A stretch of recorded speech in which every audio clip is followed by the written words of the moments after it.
Welcome to week 12 of our boat restoration project. This week we had to get the boat ready to sit alone for the next 3 weeks. This mainly meant that we had to hide the most valuable things, such as our new and fairly expensive Firefly batteries, along with some power tools, and put them into a makeshift safe in the propane storage locker. Hopefully like this they will be safe from any thieving, let's call them winter elves.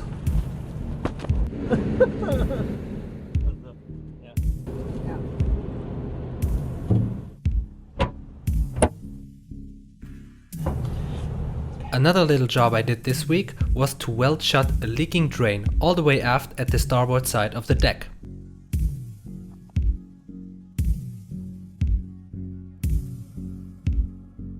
Now, admittedly, this was more of a temporary fix to prevent any further water from leaking into the boat, but I'm sure somewhere down the line we'll have the opportunity to fix this properly.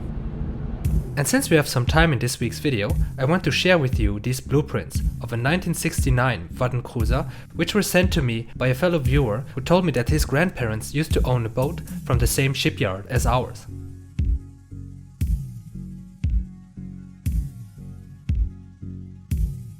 If we compare the plan with our boat, it seems that in the decade between this drawing and the construction of our boat, the design, especially of the windows, became simpler.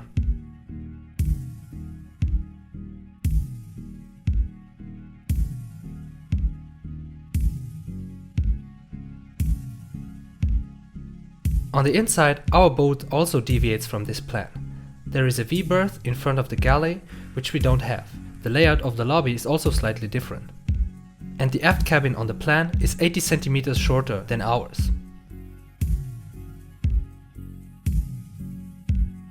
Personally, I think it's funny that the Eigenaarshut, which is Dutch for owner cabin, has 2 separate beds, instead of a queen size or even king size bed, which you commonly find on more modern boats.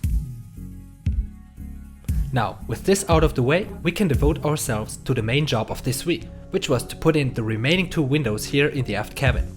For this, my friend came along again to help me out. Since we put in the first windows, some time has passed, so we had a lot of time to think about a better way to do this.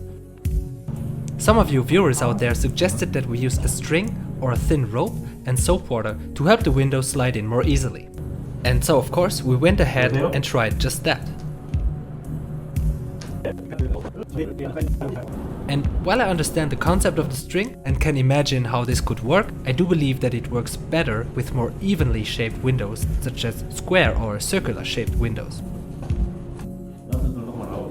For some reason, it didn't work at all for our windows. I believe it's either due to their shape or maybe we used the wrong kind of string or whatever. In the end, we managed to get them in even without the string, and with the help of my friend, it was way easier this time.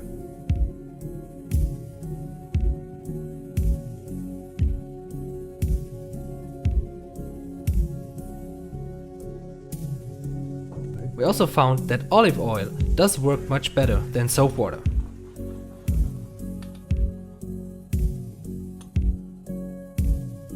In our case, the most useful tool is what you call a glazing tool, which is like a screwdriver but with a special piece of metal wire at the tip.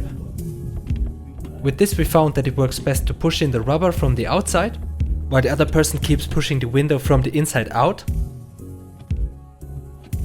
and then help out wherever necessary to let the window slide in behind the rubber.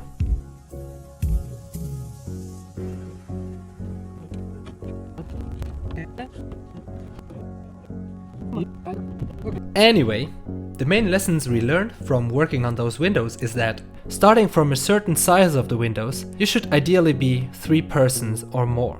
And definitely not do this in winter times. As you know, rubber will become more malleable with warmer temperatures, so it makes sense to wait until springtime. Unfortunately, we do not have this option, so we had to cope with the consequences of the cold temperatures. But eventually, the moment came when finally all the windows were back in place, and it was time to enjoy the results.